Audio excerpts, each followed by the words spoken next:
सभी बच्चों का संस्कृत हिताज चैनल में श्याम बेरवा की ओर से स्वागत है। मैं आज कक्षा 12 विषय संस्कृत साहित्य की पाठ्य पुस्तक सारस्वती भाग द्वितीय के षष्ठ पाठ है सुक्ति सुधा को लेकर उपस्थित हुआ हूँ। सबसे पहले हम पाठ के नाम के बारे में जानेंगे कि पाठ का नाम क्या है। पाठ का नाम है सुक्ति सुधा। इसमें सुक्ति का अर्थ है सुंदर वचन या मधुर वचन और सुधा का अर्थ है अमृत। इस प्रकार इसका अर्थ हुआ सुंदर वचन रूपी अमृत। पाठ का अध्ययन कराने से पहले मैं आपको संक्षेप में पाठ का परिचय कराता हूँ कि ये पाठ कहाँ से लिया गया है और इसका वर्णित विषय क्या है। संस्कृत साहित्य में सूक्तियों का समृद्ध भंडार है। ये सूक्तियाँ आज भी हमारे जीवन में बहुमूल्य, उपयोगी एवं पथ प्रदर्शक है।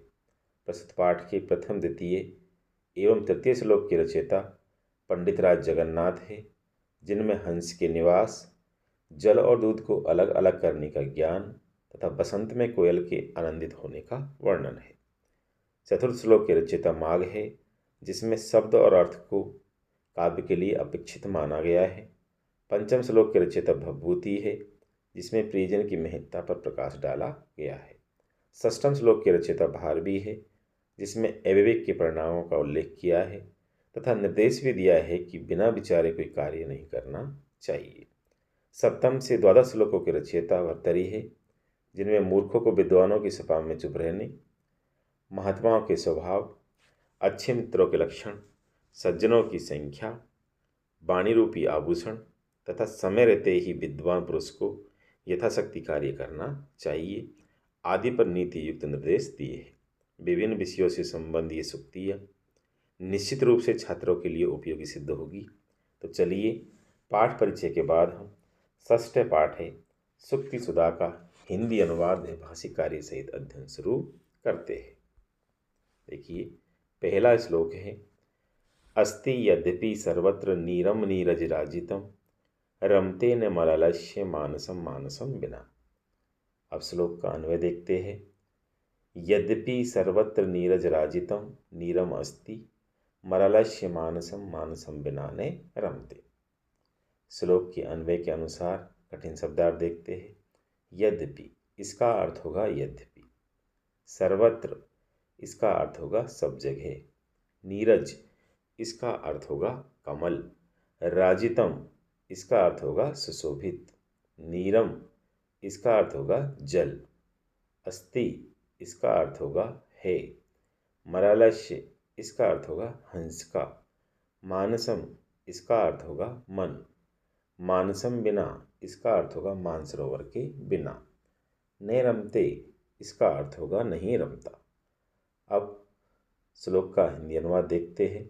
यद्यपि यानी यद्यपि, सर्वत्र यानी सब जगह, नीरज राजितम यानी कमलों से सुशोभित, नीरम यानी जल, अस्ति यानी है, मलालस्य यानी हंस का, मानसम यानी मन, मानसम बिना यानी मानसरोवर के बिना, न रमते यानी नहीं रमता। अर्थात यद्यपि सब जगह कमलों से सुशोभित जल है, तथापि हंस का मन मानसरोवर के बिना नहीं रमता है। अर्थात उसे तो मानसरोवर ही प्रिय है। भाव यह है कि सज्जनों का मन अच्छी संगति में ही लगता है। इस श्लोक में एक शब्द आया है यद्यपि, इसका विच्छेद होगा यदि प्लस अपि और इसमें यण संधि है। इस श्लोक में एकत्र का विलोम शब्द आया है सर्वत्र। इस श्लोक में नीरम विशेष्य है और नीरज राजितम इसका विशेषण है। इस श्लोक में रमते क्रिया है और मलालस्य मानसम इसका कर्ता है। इस श्लोक में हंसस्य का पर्यायवाची आया है मलालस्य। इस श्लोक में जलम का पर्यायवाची आया है नीरम। इस श्लोक में अनुष्टुप छंद है और यमक अलंकार है। अगला श्लोक देखते हैं। नीर क्षीर विवेके हंसालस्यम त्वमेव तनु से चेत विश्वस्मिन अधुना अन्य कुलव्रतम पालिष्यति के। अब श्लोक का अन्वय देखते हैं। हंस चेत त्वम एव नीर क्षीर विवेके आलस्यम तनु से अधुना विश्वस्मिन अन्य के कुलव्रतम पालयिष्यति। श्लोक के अन्वय के अनुसार कठिन शब्दार्थ देखते हैं। हंस इसका अर्थ होगा हंस। चेत इसका अर्थ होगा यदि। त्वम इसका अर्थ होगा तुम। एव इसका अर्थ होगा ही। नीर क्षीर विवेके इसका अर्थ होगा जल और दूध को अलग अलग करने में। आलस्यम इसका अर्थ होगा आलस्य। तनु से इसका अर्थ होगा फैलाते हो। अधुना इसका अर्थ होगा अब। विश्वस्मिन इसका अर्थ होगा इस संसार में। अन्य इसका अर्थ होगा दूसरा। के इसका अर्थ होगा कौन। कुलव्रतम इसका अर्थ होगा कुल के नियम का। पालिष्यति इसका अर्थ होगा पालन करेगा। अब श्लोक का हिंदी अनुवाद देखते हैं। हंस यानी हे हंस। चेत यानी यदि। तुम यानी तुम। एव यानी ही। नीर क्षीर विवेके यानी जल और दूध को अलग अलग करने में। आलस्यम यानी आलस्य। तनु से यानी फैलाते हो। अधुना यानी अब। विश्वस्मिन यानी इस संसार में। अन्य यानी दूसरा। के यानी कौन। कुलव्रतम यानी कुल के नियम का। पालिष्यति यानी पालन करेगा। अर्थात हे हंस, यदि तुम ही जल और दूध को अलग अलग करने में आलस्य फैलाते हो या करते हो तो अब इस संसार में दूसरा कौन कुल के नियम का पालन करेगा। भाव यह है कि न्यायकर्ता ही निर्णय करने में विलंब करे तो संसार में सत्य न्याय कहाँ मिलेगा। इस श्लोक में दुग्ध का पर्यायवाची आया है क्षीर। इस श्लोक में एक शब्द और आया है हंसालस्यम। इसका विच्छेद होगा हंस प्लस आलस्यम और इसमें दीर्घ संधि है। इस श्लोक में त्वम सर्वनाम है और हंस इसकी संज्ञा है। इस श्लोक में तनु से क्रिया है और हंस इसका कर्ता है। इस श्लोक में एक शब्द और आया है विश्वस्मिन अधुना अन्य। इसका विच्छेद होगा विश्वस्मिन प्लस अधुना प्लस अन्य और इसमें दीर्घ संधि है। इस श्लोक में सांप्रतम का पर्यायवाची आया है अधुना। इस श्लोक में पालयिष्यति क्रिया है और अन्य के इसका कर्ता है। इस श्लोक में आर्या छंद है। अगला श्लोक है तावत कोकिल विरसान यापिये दिवसान वनांतरे निवसन यावन मिलद अतिमाले कोअपि रसाले समुल्ल सति। अब श्लोक का अन्वय देखते हैं। कोकिल तावत वनांतरे निवसन विरसान दिवसान यापिये यावत मिलत अतिमाले कोअपि रसाले समुल्ल सति। श्लोक के अन्वय के अनुसार कठिन शब्दार्थ देखते हैं। कोकिल इसका अर्थ होगा हे कोयल। तावत इसका अर्थ होगा तब तक। वनांतरे इसका अर्थ होगा दूसरे वन में। निवसन इसका अर्थ होगा निवास करते हुए। विरसान इसका अर्थ होगा नीरस। दिवसान इसका अर्थ होगा दिनों को। यापिये इसका अर्थ होगा व्यतीत करो। यावत इसका अर्थ होगा जब तक। मिलद अतिमाल इसका अर्थ होगा चिपकी हुई भ्रमर पंक्तियों वाला। कोअपि इसका अर्थ होगा कोई। रसालय इसका अर्थ होगा आम्र वृक्ष। समुल्ल सती इसका अर्थ होगा प्रफुल्लित हो उठता है। अब इसका हिंदी अनुवाद देखते हैं। कोकिल यानी हे कोयल। तावत यानी तब तक। वनांतर यानी दूसरे वन में। निवसन यानी निवास करते हुए। विरसान यानी नीरस। दिवसान यानी दिनों को। यापिय यानी व्यतीत करो। यावत यानी जब तक। मिलद अतिमाल यानी चिपकी हुई भ्रमर पंक्तियों वाला। कोअपि यानी कोई। रसाले यानी आम वृक्ष या आम का पेड़। समुल सती यानी प्रफुल्लित हो उठता है। अर्थात हे कोयल, तुम तब तक दूसरे वन में निवास करते हुए नीरस दिनों को व्यतीत करो जब तक चिपकी हुई भ्रमर पंक्तियों वाला कोई आम वृक्ष प्रफुल्लित हो उठता है। भाव यह है कि यदि समय अनुकूल न हो तो बुरे दिनों को किसी भी प्रकार बुद्धि का उपयोग लेते हुए व्यतीत करना चाहिए। इस श्लोक में यावत का विलोम शब्द आया है तावत। इस श्लोक में पिक का पर्यायवाची आया है कोयल। इस श्लोक में विरसान विशेषण है और दिवसान इसका विशेष्य है। इस श्लोक में एक शब्द आया है वनांतरे। इसका विच्छेद होगा वन प्लस अंतरे और इसमें दीर्घ संधि है। इस श्लोक में सरसान का विलोम शब्द आया है विरसान। इस श्लोक में एक शब्द और आया है यावन मिलद अतिमाल, इसका विच्छेद होगा यावत प्लस मिलत प्लस अतिमाल है और इसमें अनुनासिक जशत्व संधि है। इस श्लोक में एक शब्द और आया है को अपि, इसका विच्छेद होगा कह प्लस अपि और इसमें उत्व संधि है। यदि इसका विच्छेद करें को प्लस अपि तो इसमें संधि होगी पूर्व रूप। इसमें आम्रम का पर्यायवाची आया है रसालय। इस श्लोक में रसालय विशेष्य है और यावन मिलद अलिमालय इसका विशेषण है। इस श्लोक में समूल सती क्रिया है और रसालय इसका कर्ता है। इस श्लोक में आर्या छंद है। अगला श्लोक है ना लंबते दैश्चिक्ताम ने निषिदति पौरुषे शब्दार्थो सत्कविर इव दियम विद्वान अपेक्षते। अब श्लोक का अन्वय देखते हैं। विद्वान दैश्चिक्ताम ने अलंबते ने पौरुषे निषिदति सत्कवि शब्दार्थो इव द्वयम अपेक्षते। श्लोक के अन्वय के अनुसार कठिन शब्दार्थ देखते हैं। विद्वान इसका अर्थ होगा बुद्धिमान व्यक्ति, दैष्टिकताम इसका अर्थ होगा भाग्यवादिता को, न अलंबते इसका अर्थ होगा सहारा नहीं बनाता, न पौरुषे इसका अर्थ होगा न पुरुषार्थ के, निषिदति इसका अर्थ होगा सहारे बैठता है या आश्रय लेता है, सत्कवि इसका अर्थ होगा श्रेष्ठ कवि, इव इसका अर्थ होगा समान या जिस तरह, शब्दार्थौ इसका अर्थ होगा शब्द और अर्थ, द्वयम इसका अर्थ होगा दोनों की, अपेक्षते इसका अर्थ होगा अपेक्षा करता है, ये दोनों को वांछनीय स्वीकार करता है। अब श्लोक का हिंदी अनुवाद देखते हैं।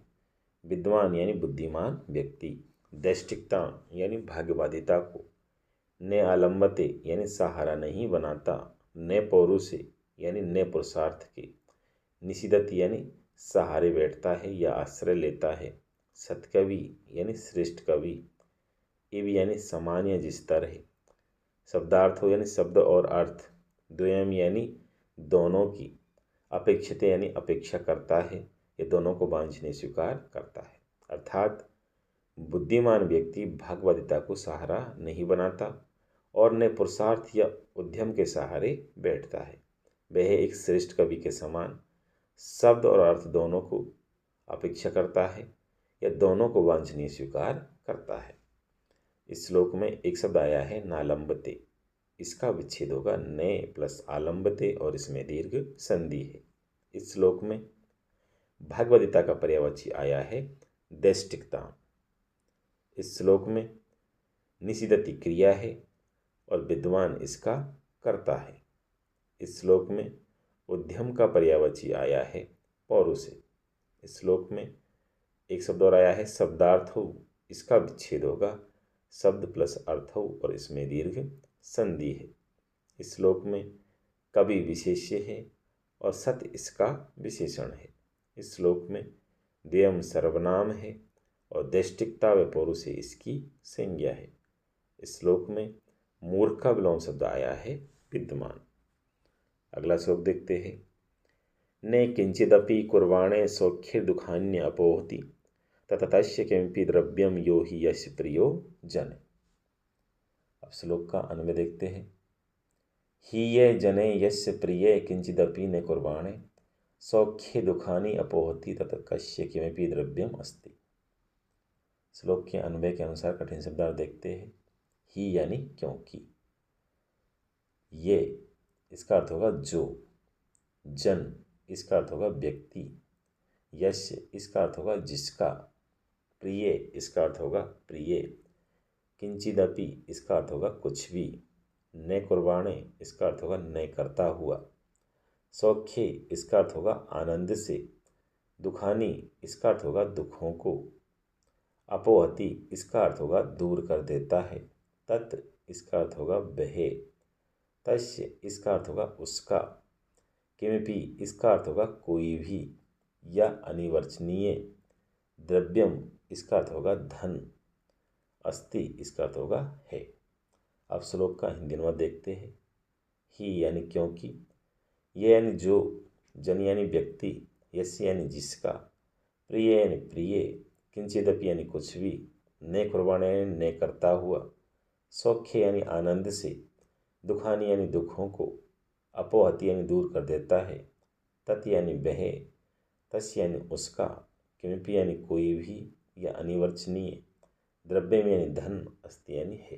अर्थात क्योंकि जो जिसका प्रिय है वह कुछ भी न करता हुआ आनंद से दुखों को दूर कर देता है, वह व्यक्ति उसका अनिवर्चनीय धन है। भाव यह है कि इसमें प्रियजन की महत्ता पर प्रकाश डाला गया है। इस श्लोक में एक शब्द आया है किंचिदपि, इसका विच्छेद होगा किंचित प्लस अपि और इसमें जसत्व संधि है। इसमें एक शब्द और आया है कुर्बाण, इसमें क्री धातु है और सानच प्रत्यय है। इस श्लोक में एक शब्द और आया है सौख्ये दुखानी अपोहति, इसका विच्छेद होगा सौख्यई प्लस दुखानी प्लस अपोहति और इसमें रुत व्ययण संधि है। इस श्लोक में तत् सर्वनाम है और प्रिय इसकी संज्ञा है। इस श्लोक में किमपि विशेषण है और द्रव्यम इसका विशेष्य है। इस श्लोक में प्रिय विशेषण है और जन इसका विशेष्य है। इस श्लोक में अपोहति क्रिया है और प्रिय जन है इसका कर्ता है। इस श्लोक में ये सर्वनाम है और प्रिय जन इसकी संज्ञा है। इस श्लोक में धर्म का पर्यायवाची आया है द्रव्यम। इस श्लोक में अनुष्टुप छंद है। अगला श्लोक देखते हैं।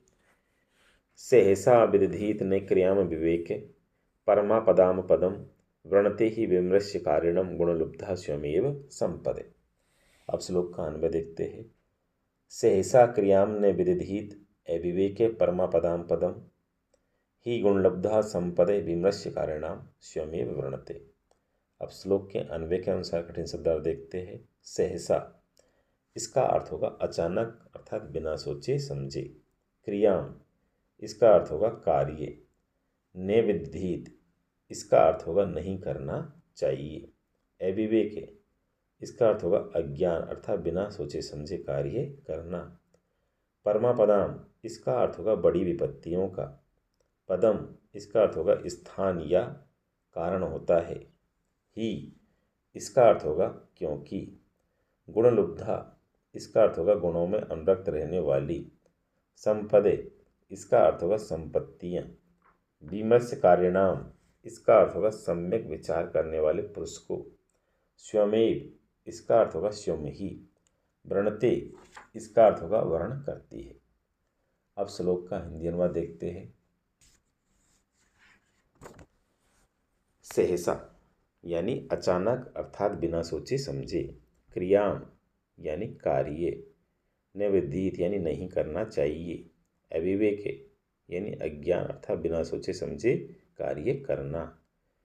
परमापदाम यानी बड़ी विपत्तियों का। पदम यानी स्थान या कारण होता है। ही यानी क्योंकि। गुणलब्धा यानी गुणों में अनुरक्त रहने वाली।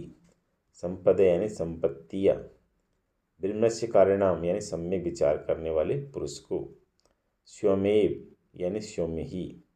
वृणते यानी वर्ण करती है अर्थात अचानक अर्थात बिना सोचे समझे कार्य नहीं करना चाहिए, क्योंकि अज्ञान अर्थात बिना सोचे समझे कार्य करना बड़ी विपत्तियों का स्थान या कारण होता है। निश्चय ही गुणों में अनुरक्त रहने वाली संपत्तियाँ सम्यक विचार करने वाले पुरुष को स्वयं ही वर्ण करती है। इस श्लोक में परम विशेषण है और आपदाम विशेष्य है। इस श्लोक में गुणलुब्धा विशेषण है और संपदा इसका विशेष्य है। इस श्लोक में वृणते क्रिया है और संपद इसका कर्ता है। इस श्लोक में विवेक का विलोम शब्द आया है अविवेके। इस श्लोक में अकस्मात का पर्यायवाची आया है सहसा। इस श्लोक में आपद का विलोम शब्द आया है संपदे। इस श्लोक में कर्तव्यम का पर्यायवाची आया है विदधीत। अगला श्लोक है स्वायत्तम एकांत गुणम विधात्रा विनिर्मितम छादनम अज्ञताय विशेषते सर्वविदाम समाजे विभूषणम मौनम अपंडितानाम। अब श्लोक का अन्वय देखते हैं। विधात्रा अपंडितानाम स्वायत्तम एकांत गुणम अज्ञताया छादनम मौनम विनिर्मितम विशेषते सर्वविदाम समाजे विभूषण। अब श्लोक के अन्वय के अनुसार कठिन शब्दार्थ देखते हैं। विधात्रा इसका अर्थ होगा ब्रह्मा ने। पंडितानाम इसका अर्थ होगा मूर्खों का। स्वायत्तम इसका अर्थ होगा सदा अपने पास रहने वाला।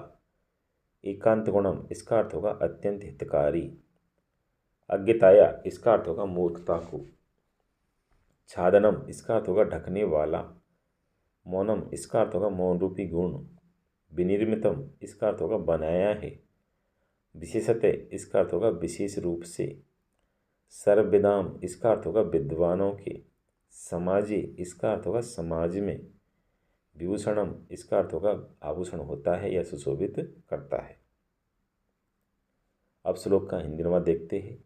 विधात्रा यानी ब्रह्मा ने, अपंडिता नाम यानी मूर्खों का, स्वायत्तम यानी सदा अपने पास रहने वाला, एकांत गुणम यानी अत्यंत हितकारी, अज्ञताया यानी मूर्खता को, छादनम यानी ढकने वाला, मौनम यानी मौन रूपी गुण, विनिर्मितम यानी बनाया है, विशेषतः यानी विशेष रूप से, सर्वदाम यानी विद्वानों की, समाज यानी समाज में, विभूषणम यानी आभूषण होता है या सुशोभित करता है। अर्थात ब्रह्मा ने मूर्खों का सदा अपने पास रहने वाला, अत्यंत हितकारी, मूर्खता को ढकने वाला मौन रूपी गुण बनाया है, जो विशेष रूप से विद्वानों के समाज में उनको सुशोभित करता है। इस श्लोक में विनिर्मितम क्रिया है और विधात्रा इसका कर्ता है। इस श्लोक में सर्वविदाम विशेषण है और समाजे इसका विशेष्य है। इस श्लोक में विदुषाम का पर्यायवाची आया है सर्वविदाम। इस श्लोक में पंडिता नाम का विलोम शब्द आया है अपंडिता नाम। इस श्लोक में अज्ञताया छादनम विशेषण है और मौनम इसका विशेष्य है। इस श्लोक में उपजाति छंद है, जिसके पहले चरण में इंद्रवज्रा और बाकी 3 चरणों में उपेंद्रवज्रा छंद है। और जो उपजाति छंद है ये इंद्रवज्रा और उपेंद्रवज्रा दोनों छंदों के मिश्रण से बनता है। अगला श्लोक है विपदी धैर्यम यत अभ्युदये क्षमा सदसी वाक्पटुता युधि विक्रम यशसी च अभिरुचि व्यसनम श्रुतो प्रकृति सिद्धम इदम ही महात्मना। अब श्लोक का अन्वय देखते हैं। विपदी धैर्यम अथ अभ्युदये क्षमा सदसी वाक्पटुता युधि विक्रम यशसी चे अभिरुचि श्रुतौ व्यसनम इदम ही महात्मनाम प्रकृति सिद्धम। श्लोक के अन्वय के अनुसार कठिन शब्दार्थ देखते हैं। विपदी इसका अर्थ होगा आपत्ति के समय। धैर्यम इसका अर्थ होगा धैर्य। अथ इसका अर्थ होगा और। अभ्युदय इसका अर्थ होगा उन्नति या समृद्धि होने पर। क्षमा इसका अर्थ होगा सहनशीलता। सदसी इसका अर्थ होगा सभा में। वाक्पटुता इसका अर्थ होगा बोलने की कुशलता। युधि इसका अर्थ होगा युद्ध में। विक्रम इसका अर्थ होगा पराक्रम। यशसी इसका अर्थ होगा यश प्राप्ति में। अभिरुचि इसका अर्थ होगा विशेष रुचि। श्रुतौ इसका अर्थ होगा वेदादि शास्त्रों के अभ्यास में। व्यसनम इसका अर्थ होगा आसक्ति। इदम ही महात्मनाम इसका अर्थ होगा यह सब निश्चय ही महापुरुषों में। प्रकृति सिद्धम इसका अर्थ होगा स्वभाव सिद्ध होते हैं। अब श्लोक का हिंदी अनुवाद देखते हैं। विपदी यानी आपत्ति के समय, धैर्यम यानी धैर्य, अथ यानी और, अभ्युदय यानी उन्नति या समृद्धि होने पर, क्षमा यानी सहनशीलता, सदसी यानी सभा में, वाक्पटुता यानी बोलने की कुशलता, युधि यानी युद्ध में, विक्रम यानी पराक्रम, यशी यानी यश प्राप्ति में, अभिरुचि यानी विशेष रुचि, श्रुतौ यानी वेदादि शास्त्रों के अभ्यास में, व्यसनम यानी आसक्ति, इदम ही यानी यह सब निश्चय ही, महात्मनाम यानी महापुरुषों में, प्रकृति सिद्धम यानी स्वभाव सिद्ध होते हैं। अर्थात आपत्ति के समय धैर्य और उन्नति या समृद्धि होने पर सहनशीलता, सभा में बोलने की कुशलता, युद्ध में पराक्रम, यश प्राप्ति में विशेष रुचि, वेदादि शास्त्रों के अभ्यास में आसक्ति, यह सब गुण निश्चय ही महापुरुषों में स्वभाव सिद्ध होते हैं। इस श्लोक में एक शब्द आया है धैर्यम अथ अभ्युदय। इसका विच्छेद होगा धैर्यम प्लस अथ प्लस अभ्युदय और इसमें दीर्घ संधि है। इस श्लोक में पटुता विशेषण है और वाक इसका विशेष्य है। इस श्लोक में सभायाम का पर्यायवाची आया है सदसी। इस श्लोक में कीर्ति का पर्यायवाची आया है यशसी। इस श्लोक में एक शब्द और आया है चाभिरुचिर व्यसनम। इसका विच्छेद होगा चे प्लस अभिरुचि प्लस व्यसनम और इसमें दीर्घ विरुद्ध संधि है। इस श्लोक में निसर्गते का पर्यायवाची आया है प्रकृति। इस श्लोक में कातरताम का विलोम शब्द आया है विक्रम है। इस श्लोक में इदम सर्वनाम है और महात्मनाम इसका विशेषण है। इस श्लोक में द्रुत प्रलंबितम छंद है। अगला श्लोक देखते हैं। पापान निवार्यति योज्यते हिताय गुहाम निगुहति गुणान प्रकटीकरोति आपदगतम चैन जहाति ददाति काले सन्मित्र लक्षणमिदम प्रवदन्ति संते। श्लोक का अन्वय होगा। पापाथ निवार्यति हिताय योज्यते गुहाम निगुहति गुणान प्रकटीकरोति आपदगतम चैन जहाति काले ददाति संते इदम सन्मित्र लक्षणम प्रवदन्ति। श्लोक के अन्वय के अनुसार कठिन शब्दार्थ देखते हैं। पापात इसका अर्थ होगा पाप से, निवार्यति इसका अर्थ होगा रोकता है, हिताय इसका अर्थ होगा हितकारी कार्यों में, युज्यति इसका अर्थ लगाता है, गुहाम इसका अर्थ होगा गोपनीय बात को, निगूहति इसका अर्थ होता है छिपाता है, गुणान इसका अर्थ होगा गुणों को, प्रकटीकरोति इसका अर्थ होगा प्रकट करता है, आपदगतम इसका अर्थ होगा आपत्ति के समय, ने जहाती इसका अर्थ होगा नहीं छोड़ता, काले इसका अर्थ होगा समय आने पर, ददाती इसका अर्थ होगा धनादि की सहायता करता है या देता है, संते इसका अर्थ होगा सत्पुरुष, सन्मित्रम इसका अर्थ होगा सच्चे मित्र का, इदम इसका अर्थ होगा यह, लक्षणम इसका अर्थ होगा लक्षण, प्रवदंती इसका अर्थ होगा बतलाते हैं। अब श्लोक का हिंदी अनुवाद देखते हैं।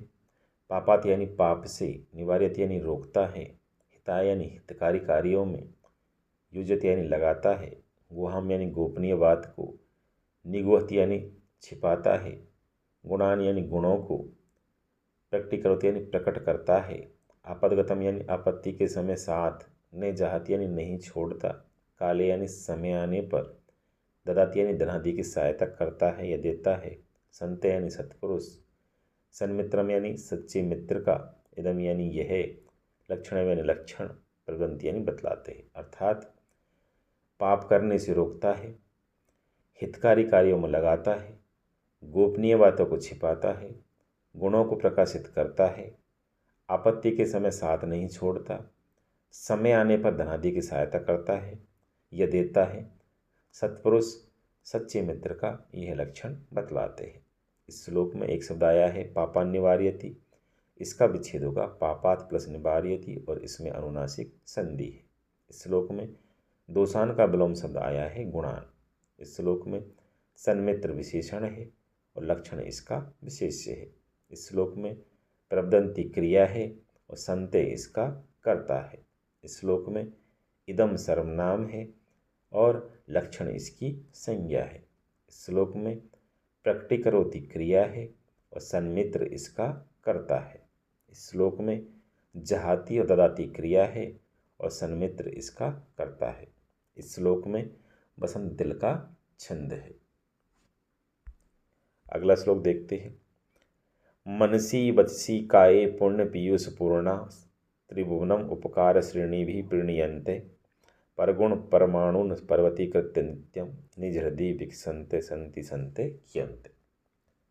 श्लोक का अन्वय होगा। मनसी वत्सी काये पुण्य पीयूष पूर्णः उपकार श्रेणी भी त्रिभुवनम प्रणीयन्ते परगुण परमाणुन पर्वतीकृत्य नित्यम निज हृदय विकसन्ते संते कियन्ते संति। श्लोक के अन्वय के अनुसार कठिन शब्दार्थ देखते हैं। मनांसी इसका अर्थ होगा मन में, वत्सी इसका अर्थ होगा वाणी में, काय इसका अर्थ होगा शरीर में, पूर्ण पीयूष पूर्णा इसका अर्थ होगा पूर्ण कर्म रूपी अमृत से परिपूर्ण, उपकार श्रेणी भी इसका अर्थ होगा अनेक उपकारों से, त्रिभुवनम इसका अर्थ होगा तीनों लोकों को, प्रीणयन्ते इसका अर्थ होगा प्रसन्न करते हुए, परगुण परमाणुन इसका अर्थ होगा दूसरों के छोटे से गुण को भी, पर्वतीकृत इसका अर्थ होगा पर्वत के समान मानकर अर्थात बड़ा चढ़ाकर, नित्यम इसका अर्थ होगा हमेशा, निज हृदय इसका अर्थ होगा अपने हृदय में, विकसन्ते इसका अर्थ होगा प्रसन्न रहने वाले, संते इसका अर्थ होगा सत्पुरुष, कियन्ते संति इसका अर्थ होगा कितने हैं अर्थात बहुत कम है। अब श्लोक का हिंदी अनुवाद देखते हैं। मनसी यानी मन में, बत्सी यानी वाणी में, काय यानी शरीर में, पूर्ण पीयूष पूर्ण यानी पूर्ण कर्म रूपी अमृत से परिपूर्ण, उपकार श्रेणी भी यानी अनेक उपकारों से, त्रिभुवनम यानी तीनों लोकों को, प्रीणयंत यानी प्रसन्न करते हुए, परगुण परमाणु यानी दूसरों के छोटे से गुण को भी, पर्वतीकृत यानी पर्वत के समान मानकर अर्थात बड़ा चढ़ाकर, नित्यम यानी हमेशा, निज हृदय यानी अपने हृदय में, विकसंत यानी प्रसन्न रहने वाले, संत यानी सत्पुरुष, कियंत संत यानी कितने हैं अर्थात बहुत कम है। अर्थात मन, वाणी एवं शरीर में पूर्ण कर्म रूपी अमृत से परिपूर्ण, अनेक उपकारों से तीनों लोगों को प्रसन्न करते हुए, दूसरों के परमाणु अर्थात छोटे से गुण को भी पर्वत के समान मानकर अर्थात बड़ा चढ़ाकर हमेशा अपने हृदय में प्रसन्न रहने वाले सत्पुरुष कितने हैं अर्थात बहुत कम है। इस श्लोक में शरीर का पर्यायवाची आया है काय। इस श्लोक में अमृतम का पर्यायवाची आया है पीयूष। इस श्लोक में अपकार का विलोम शब्द आया है उपकार। इस श्लोक में प्रीणयन्ते विशेषण है और संते इसका विशेष्य है। इस श्लोक में विकसन्ते विशेषण है और संते इसका विशेष्य है। इस श्लोक में संति क्रिया है और संते इसका कर्ता है। इस श्लोक में गुण विशेष्य है और पर इसका विशेषण है। इस श्लोक में मालिनी छंद है। अगला श्लोक देखते हैं। केयूराणी न भुष्यन्ति पुरुषम हारा न चंद्रोज्ज्वला न स्नानम न विलेपनम न कुसुमम नालंकृता मूर्धजा वाणिका समलंकरोति पुरुषम या संस्कृता धार्यते क्षीयन्ते खलु भूषणानि सततम वाग्भूषणम भूषणम। अब श्लोक का अन्वय देखते हैं। न केयूराणी न चंद्र उज्ज्वला हारा न स्नानम न विलेपनम न कुसुमम न अलंकृता मूर्धजा पुरुषम भूषयन्ति एका संस्कृता वाणी या धार्यते पुरुषम सम अलंकरोति खलु भूषणानि सततम क्षीयन्ते वाग्भूषणम भूषणम। श्लोक के अन्वय के अनुसार कठिन शब्दार्थ देखते हैं। न केयूराणी इसका अर्थ होगा न बाजूबंद, न चंद्रोज्ज्वला हारा इसका अर्थ होगा न चंद्रमा के समान चमकने वाला हार, न स्नानम इसका अर्थ होगा न स्नान, न विलेपनम इसका अर्थ होगा न चंदन आदि का लेप, न कुसुमम इसका अर्थ होगा न पुष्प, न अलंकृता इसका अर्थ होगा न संवारे गए, मूर्धजा इसका अर्थ होगा सिर के बाल, पुरुषम इसका अर्थ होगा पुरुष को, भूषयन्ति इसका अर्थ होगा शोभा बढ़ाते हैं, एका इसका अर्थ होगा केवल एक, संस्कृता वाणी इसका अर्थ होगा व्याकरण आदि से शुद्ध वाणी, या इसका अर्थ होगा जो, धार्यते इसका अर्थ होगा पुरुष द्वारा धारण की जाती है, पुरुषम इसका अर्थ होगा वही पुरुष को, समलंकृति इसका अर्थ होगा अच्छे प्रकार से सुशोभित करती है, खलु भूषणानि इसका अर्थ होगा अन्य सभी आभूषण, सततम इसका अर्थ होगा काल क्रमानुसार, क्षीयन्ते इसका अर्थ होगा नष्ट हो जाते हैं, वाग्भूषणम इसका अर्थ होगा वाणी रूपी आभूषण ही, भूषणम इसका अर्थ है आभूषण बना रहता है। अब श्लोक का हिंदी अनुवाद देखते हैं। न केयूराणी यानी न बाजूबंद, न चंद्रोज्ज्वला हारा यानी न चंद्रमा के समान चमकने वाला हार, न स्नानम यानी न स्नान, न विलेपनम यानी न चंदन आदि का लेप, न कुसुमम यानी न पुष्प, न अलंकृता यानी न संवारे गए, मूर्धजा यानी सिर के बाल, पुरुषम यानी पुरुष को, भूष्यन्ति यानी शोभा बढ़ाते हैं, एका यानी केवल एक, संस्कृता वाणी यानी व्याकरण आदि से शुद्ध वाणी, या यानी जो, धार्यते यानी पुरुष द्वारा धारण की जाती है, पुरुषम यानी वही पुरुष को, समलंकृत यानी अच्छे प्रकार से सुशोभित करती है, खलु भूषणानि यानी निश्चय ही अन्य सभी आभूषण, सततम यानी काल क्रमानुसार, क्षीयन्ते यानी नष्ट हो जाते हैं, वाग्भूषणम यानी वाणी रूपी आभूषण ही, भूषणम यानी आभूषण बना रहता है। अर्थात न बाजूबंद, न चंद्रमा के समान चमकदार हार, न स्नान, न चंदन आदि का लेप, न फूल, न समारे गए सिर के बाल पुरुष की शोभा बढ़ाते हैं, केवल एक व्याकरण आदि से शुद्ध वाणी जो पुरुष द्वारा धारण की जाती है, वही पुरुष को अच्छे प्रकार से सुशोभित करती है, निश्चय ही अन्य सभी आभूषण समय के अनुसार नष्ट हो जाते हैं, लेकिन वाणी रूपी आभूषण हमेशा आभूषण ही बना रहता है। इस श्लोक में एक शब्द आया है चंद्रोज्ज्वला, इसका विच्छेद होगा चंद्र प्लस उज्ज्वला और इसमें गुण संधि है। इसमें चंद्रोज्ज्वला विशेषण है और हारा इसका विशेष्य है। इस श्लोक में पुष्पम का पर्यायवाची आया है कुसुमम। इस श्लोक में एक शब्द आया है नालंकृता, इसका विच्छेद होगा नए प्लस अलंकृता और इसमें दीर्घ संधि है। इस श्लोक में अलंकृता विशेषण है और मूर्धजा इसका विशेष्य है। इस श्लोक में एक शब्द आया है वाण्य का, इसका विच्छेद होगा वाणी प्लस एका और इसमें यण संधि है। इस श्लोक में या सर्वनाम है और वाणी इसकी संज्ञा है। इस श्लोक में छीयंते क्रिया है और भूषणानि इसका कर्ता है। इस श्लोक में ननु का पर्यायवाची आया है खलु। इस श्लोक में एक शब्द और आया है बाघ भूषणम, इसका विच्छेद होगा बाघ प्लस भूषणम और इसमें जसत संधि है। इस श्लोक में एक शब्द और आया है भूषणम, इसमें भूष धातु है और ल्युट प्रत्यय है। इस श्लोक में विनश्यति का पर्यायवाची आया है छीयन्ते। इस श्लोक में सादरुल विक्रीडितम छंद है। अगला श्लोक है यावत् स्वस्थम इदम कलेवर गृहम यावच्च दूरे जरा यावच्च इंद्रिय शक्तिर अप्रतिहता यावत् छय नायुषे आत्मश्रेयसी तावदेव विदुषा कार्य प्रयत्नो महान प्रोदीप्ते भवने चिकूपखन्ना प्रत्युद्धमे कीदृशे। श्लोक का अन्वय देखते हैं। यावत् इदम स्वस्थम कलेबरम गृहे यावच्च दूरे जरा यावच्च अप्रतिहता इंद्रिय शक्ति यावत् आयुष्ने क्षय तावत् एद विदुषा आत्मश्रेयसी महान प्रयत्नकारी भवने च प्रोदीप्ते कुपखन्नम प्रति उद्यमे कीदृशे।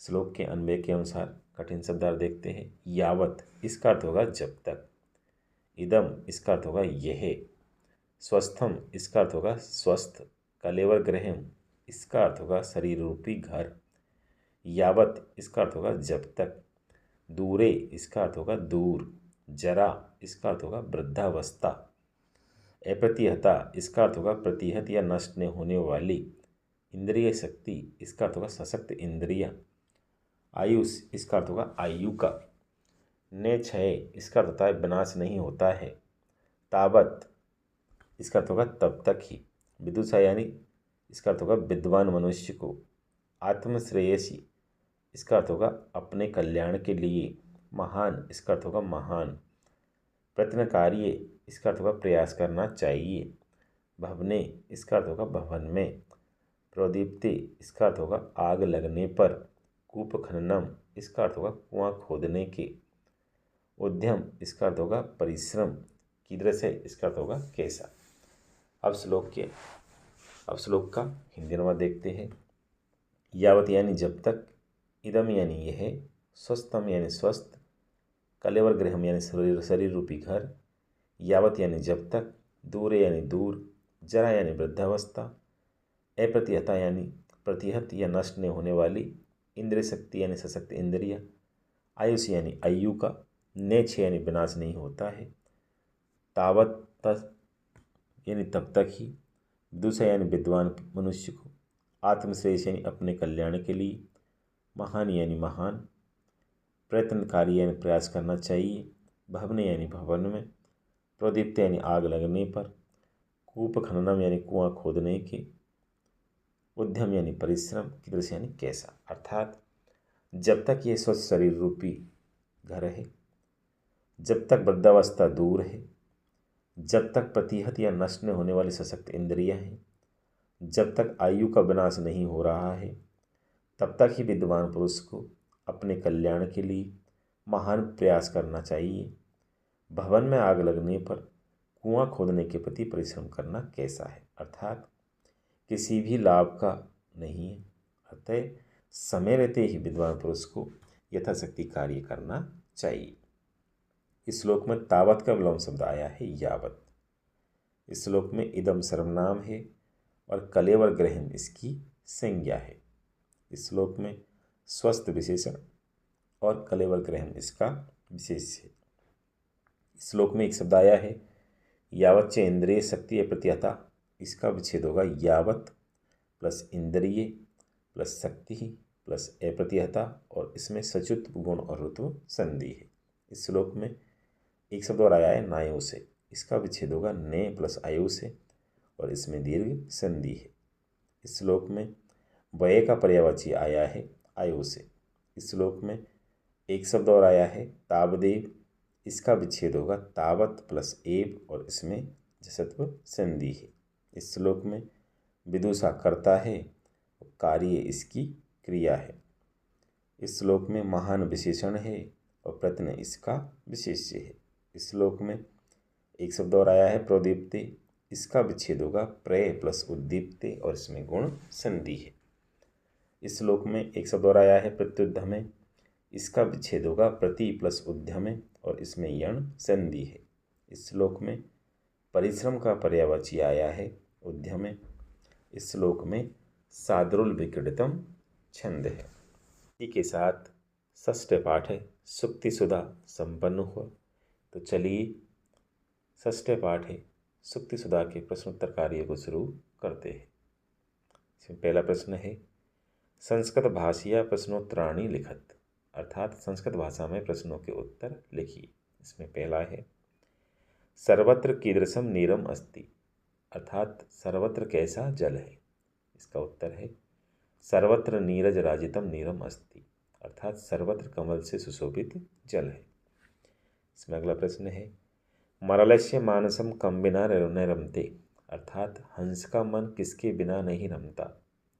इसका उत्तर है मरालस्य मानसम मानसम बिना न रमते, अर्थात हंस का मन मानसरोवर के बिना नहीं रमता है। इसमें अगला प्रश्न है विद्वान कम अपेक्षते, अर्थात विद्वान किसकी अपेक्षा करता है। इसका उत्तर है विद्वान सत्कविरी पौरुषम दृष्टिक्ताम चेदेयम अपेक्षते, अर्थात विद्वान सत्कवि के समान पुरुषार्थ एवं भय दोनों को वांछनीय स्वीकार करता है। इसमें अगला प्रश्न है सत्कवि कौ दो अपेक्षते, अर्थात श्रेष्ठ कवि किन दो की अपेक्षा रखता है। इसका उत्तर है सत्कवि शब्दार्थो अपेक्षते, अर्थात श्रेष्ठ कवि शब्द एवं अर्थ दोनों की अपेक्षा रखता है। इसमें अगला प्रश्न है ये यश प्रिय से तस्य कृते किम भवति, अर्थात जो जिसका प्रिय होता है वह उसके लिए क्या होता है। इसका उत्तर है ये यश प्रिय से तस्य कृते किमपि द्रव्यम अस्ति, अर्थात जो जिसका प्रिय होता है वह उसके लिए अनिवार्जनीय धन है। इसमें अगला प्रश्न है सहसा किमने विद्धित, अर्थात अचानक क्या नहीं करना चाहिए। इसका उत्तर है सहसा क्रियामने विद्धित, अर्थात अचानक या बिना सोचे समझे कोई कार्य नहीं करना चाहिए। इसमें अगला प्रश्न है विधात्रा किम विनिर्मितम, अर्थात ब्रह्मा द्वारा क्या बनाया गया। इसका उत्तर है विधात्रा अपंडितानाम स्वायत्तम एकांत गुणम मौनम अज्ञताया छादनम विनिर्मितम, अर्थात विधाता ने मूर्खों का सदा अपने पास रहने वाला अत्यंत हितकारी तथा मूर्खता ढकने वाला मौन रूपी आभूषण यह गुण बनाया है। इसमें अगला प्रश्न है महात्मनाम प्रकृति सिद्धम किम भवति, अर्थात महात्माओं का स्वभाव से क्या सिद्ध होता है। इसका उत्तर है महात्मनाम प्रकृति सिद्धम विपदि धैर्यम अभ्युदय क्षमा सदसी वाक्पटुता युधि विक्रमे यशसी चे अभिरुचि श्रुतौ व्यसनम इदम सर्वम भवति, अर्थात महात्माओं का स्वभाव से सिद्ध विपत्ति के समय धैर्य, समृद्धि होने पर सहनशीलता, सभा में बोलने की पटुता, युद्ध में पराक्रम, यश प्राप्ति में विशेष रुचि, विद्या शास्त्र अभ्यास में अनुरक्ति, ये सभी होता है। इसमें अगला प्रश्न है पापात की अनिवार्यति, अर्थात पाप से कौन रोकता है। इसका उत्तर है पापात सन्मित्रम निवार्यति, अर्थात पाप करने से अच्छा मित्र श्रेष्ठ मित्र रोकता है। इसमें अगला प्रश्न है संतकान पर्वती कुर्वन्ति, अर्थात सज्जन किन्हें पर्वत के समान बना देते हैं। इसका उत्तर है संते परगुण परमाणु पर्वती कुर्वन्ति, अर्थात सज्जन दूसरों के छोटे से गुण रूपी परमाणु को भी पर्वत के समान बना देते हैं। इसमें अगला प्रश्न है कीदृशम भूषणम ने क्षीयते, अर्थात कैसा आभूषण विनष्ट नहीं होता। इसका उत्तर है बाघभूषणम ने क्षीयते, अर्थात वाणी रूपी आभूषण विनष्ट नहीं होता। इसमें अगला प्रश्न है कूप खन्नम कदा न उचितम, इसका उत्तर है प्रोदीप्ते भवने कूपखन्नम न उचितम, अर्थात घर में आग लगने पर कुआं खोदना उचित नहीं है। प्रश्न संख्या 2 है अधोलिखित पद्यांशानाम से प्रसंगम हिंदी भाषा व्याख्या विधेय, अर्थात निम्नलिखित पद्यांशों की से प्रसंग हिंदी भाषा में व्याख्या कीजिए। इसका उत्तर जानने के लिए आप सुक्तिसुधा पाठ के भाग 1 व 2 का अध्ययन करें, वहां आपको इसका उत्तर मिल जाएगा। अगला प्रश्न है रिक्त स्थान पूर्ति करणीय, अर्थात रिक्त स्थानों की पूर्ति कीजिए। इसमें पहला है सत्कविरपि विद्वान शब्दार्थों खाली स्थान अपेक्षते, इसमें आएगा द्वयम। इसमें अगला है संते खाली स्थान प्रवदंती, इसमें आएगा सन्मित्र लक्षण मिदम। अगला प्रश्न है निम्नलिखित श्लोकों अन्वयम लिखत, अर्थात निम्नलिखित श्लोकों का अन्वय लिखो। इसका उत्तर जानने के लिए आप सुक्तिसुधा पाठ के भाग 1 व 2 का अध्ययन करें, वहां आपको इसका उत्तर मिल जाएगा। अगला प्रश्न है निम्नलिखित शब्दानाम अर्थम लिखित्वा वाक्य प्रयोगम कुरुत, अर्थात निम्नलिखित शब्दों का अर्थ लिखकर वाक्यों में प्रयोग करो। इसमें पहला है नीरजम, इसका अर्थ होगा कमल और इसका वाक्यों में प्रयोग होगा सरोवरे नीरजम शोभते, अर्थात तालाब में कमल अच्छा लगता है। इसमें अगला है रसाले, इसका अर्थ होगा आम, इसका वाक्यों में प्रयोग होगा रसाले मधुरम भक्ति, अर्थात आम मीठा होता है। इसमें अगला है पौरुष, इसका अर्थ होगा पुरुषार्थ, इसका वाक्यों में प्रयोग होगा भाग्यम फलति सर्वत्र न विद्या न चे पौरुषम, अर्थात भाग्य ही सर्वत्र फलता है, न विद्या और न पुरुषार्थ फलते हैं। इसमें अगला है विमर्श कारणम, इसका अर्थ होगा विचार कर काम करने वाले, इसका वाक्यों में प्रयोग होगा विमर्श कारण लक्ष्मी प्राप्नु बनती, अर्थात विचार कर काम करने वाले लक्ष्मी को प्राप्त करते हैं। इसमें अगला है जरा, इसका अर्थ होगा वृद्धावस्था, इसका वाक्यों में प्रयोग होगा जरा आगते सती मानवे क्षीण बपु भक्ति, अर्थात वृद्धावस्था आने पर मनुष्य क्षीणकाय हो जाता है। अगला प्रश्न है निम्नलिखित शब्दानाम सार्थकम मिलनम क्रियताम, अर्थात निम्नलिखित शब्दों का सार्थक मिलान कीजिए। मरालस्य, इसका होगा हंसस्य। अवलंबते, इसका अर्थ होगा आश्रयते। अधुना, इसका होगा सांप्रतम। विधात्रा, इसका अर्थ होगा ब्रह्माणा। पर्वतीकृत्य, इसका अर्थ होगा विशदीकृत्य। नीरजम, इसका अर्थ होगा कमलम। रसालय, इसका अर्थ होगा आम्रे। संपदे, इसका अर्थ होगा विभूतय यशसी, इसका अर्थ होगा कीर्तो। अगला प्रश्न है अधोलिखित शब्दानाम पाठात विलोम पदम चित्वा लिखत, अर्थात निम्नलिखित शब्दों का पाठ से विलोम पद चुनकर लिखिए। इसमें पहला है मूर्ख, इसका विलोम शब्द होगा विद्वान। अप्रिय, इसका विलोम शब्द होगा प्रिय। पुण्यात, इसका विलोम शब्द होगा पापात। यौवनम, इसका विलोम शब्द होगा जरा। उपेक्षते, इसका विलोम शब्द होगा अपेक्षते। अगला प्रश्न है संधि विच्छेदे क्रियताम, अर्थात संधि विच्छेद कीजिए। इसमें पहला है नालंबते, इसका संधि विच्छेद होगा ने प्लस आलंबते। इसमें अगला है विश्वस्मिन् अधुना अन्य, इसका संधि विच्छेद होगा विश्व प्लस अस्मिन प्लस अधुना प्लस अन्य। इसमें अगला है कोपी, इसका संधि विच्छेद होगा के प्लस अपी। इसमें अगला है चाभिरुचि व्यसनम, इसका संधि विच्छेद होगा चे प्लस अभिरुचि प्लस व्यसनम। इसमें अगला है चंद्रोज्ज्वला, इसका संधि विच्छेद होगा चंद्र प्लस उज्ज्वला।